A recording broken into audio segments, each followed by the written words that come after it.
কানের ভিতরে বুদ্ধি লুকালাম, সত্য লুকাতে পারলাম না। সুপ্রিয় দর্শক, আমরা হচ্ছি বাঙালি জাতি, আমাদেরকে বিদেশিরা বলে আলিবাবা। ঠিকই তারই একটি প্রমাণ আপনারা স্ক্রিনে দেখতে পাচ্ছেন। যে ছাত্রটিকে দেখতে পাচ্ছেন, এই ছাত্রটি পরীক্ষা দিতে গিয়েছিল, কিন্তু কানের ভিতরে ছিল একটি মাইক্রোচিপ।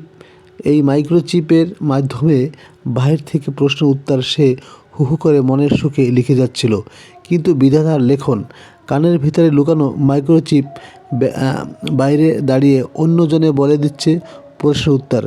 খাতায় একের পর একে লেখা জমে। আত্মবিশ্বাস তখন আকাশ ছোঁয়া। ভাবছিলাম এজন্য এক অভিনব কৌশল। পরীক্ষার হলে বসে মনে হচ্ছিল বুদ্ধির জোরে নয়, টেকনোলজির ভরসায় আজ জিতেই গেছি। কিন্তু সত্য বড় নির্মম। চালাকি যতই আধুনিক হোক, সত্যর চোখে এড়ানো যায় না। এই মুহূর্তে অসততার জীবনে বড় শিক্ষা লিখে দিলাম নিজের নামটাই। শেষ পাতায় এসে বুঝলাম কৌশল নয়, সততাই আসল মেধা। অবশেষে কিন্তু আমি ধরা খেলাম। সুপ্রিয় দর্শক, পুলিশ কিন্তু ইন্টেলিজেন্ট ফোর্স কিন্তু পরীক্ষার হলে ম্যাজিস্ট্রেটের মাধ্যমে কিন্তু তাকে ধরে ফেলেছে। তার কানের ভিতরে যে মাইক্রোচিপ আছে এটা কিন্তু ধরে ফেলেছে।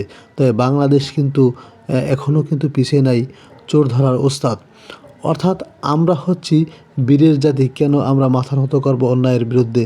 আমার প্রশ্ন রইল আপনাদের কাছে। আমরা বই পড়ে মেধা অর্জন করে আমরা পরীক্ষার হলে লিখব, কেন এত চুরি?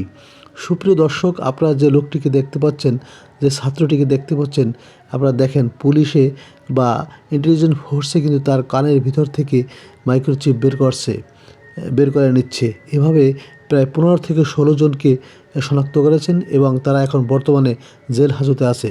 সুপ্রিয় দর্শক, এইটা হচ্ছে আমরা